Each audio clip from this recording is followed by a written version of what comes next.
Aperture Network is our streaming platform that is now on Roku, and you can also watch it online. But Aperture Network, the company, is more than just our network service.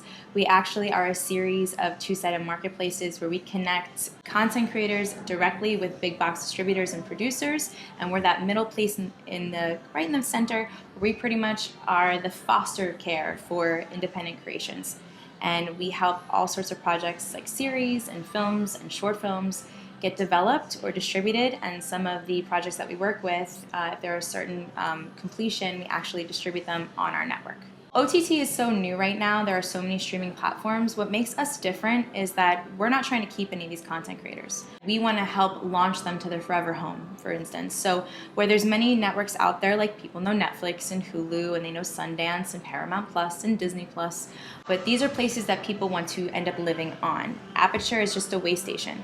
So everything we have, the goal is to actually get them off the platform. We use the OTT platform as a living portfolio and marketplace where people can see original content from all over the world. Being a content creator myself, it's always been very important to really kind of provide a strong relationship with them. We are very hands-on with the different filmmakers and creators that we work with. I really wanted to create a platform and a mission to empower content creators to make more informed decisions and empowered decisions about what happens to their projects, especially since a lot of creators are afraid that, for instance, their artistic integrity might get diluted or their storyline might get disjointed. And so we really want to work with them to understand, like any good business consultant, we're kind of like a business consulting agency for media, and we offer the distribution service as well. But we work with them saying, like, what's your business plan? Which is pretty much, where do you want to go with your project? What is your end goal? Do you want people to know about you? Why did you make this project? Why do you think people should listen and watch this project? What impact is the story having in today's media and the world? And how can we connect to the right people and your desired audience? I feel that people get so concerned in the entertainment industry on the creative end about making this one thing, like it's just a pilot or it's just a pitch deck or it's just a story, when they realize you want to have a full life cycle.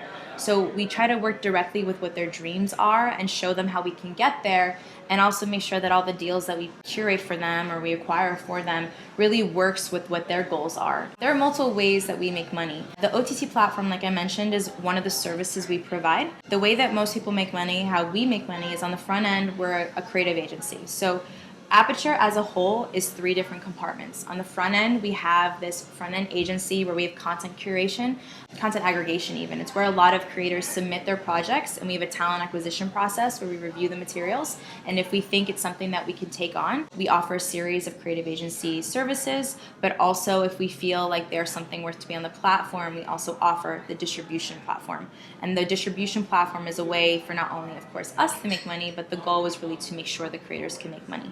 I've seen so many micro networks out there where it's a wonderful library of curated content, but for me, it's not about having content on our network. It's about how we provide homes for these creators, and we provide them with the resources and funding even to get to the next level. So yes, ad revenue is one of them. That's one thing that a lot of other networks provide. We also try to get them investments for their project and development. That's how both they make money and we make money, is the big sale on the back end or the acquisition of their projects. But we have the front end, which is the agency, the middle end, which is the pipeline, which is the network, and then other development pipelines, depending if you have a finished project or maybe you just have a script, or maybe you have a concept trailer, or maybe you have a one sheet and you want someone to work directly with that's been already successful in the industry. We're very fortunate that our advisor team and some of our development team members have been already very successful in the industry. And then the back end, the final compartment, is where we close the loop, where actually every project we take in, we're selling and pitching. So therefore,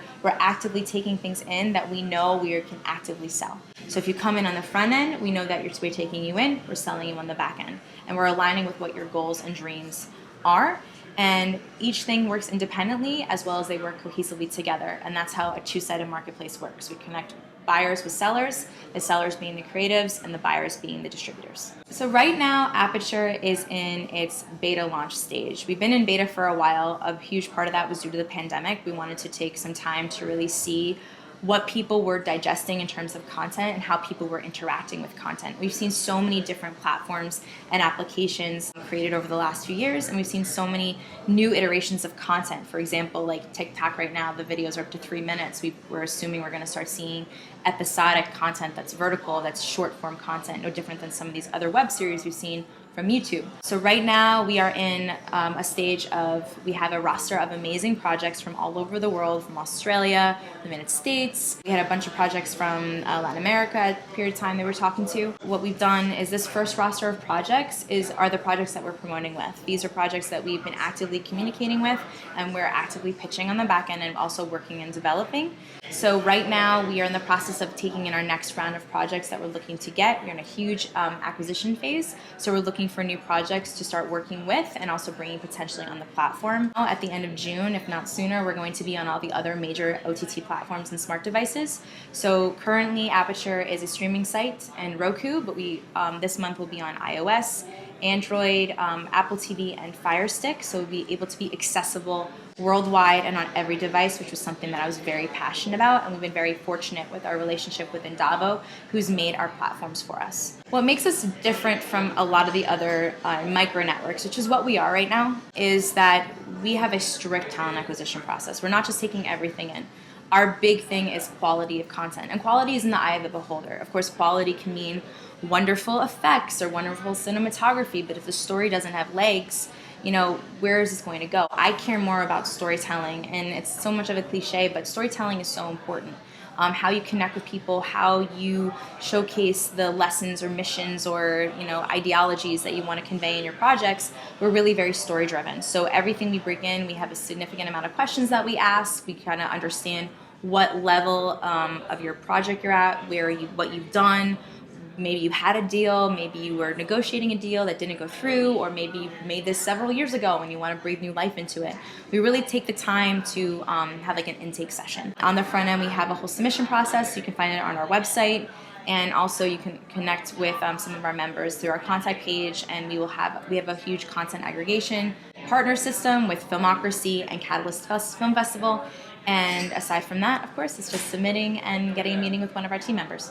If you're someone looking for content, you can definitely find us at aperture.tv, and Aperture has a very unique spelling. It's Aperteur. It's a combination of the word aperture, like the opening of a lens, and auteur, Auteur, which is the author of a film, like a filmmaker. So I wanted to open up the possibilities of storytelling through media, which is why I created Aperture.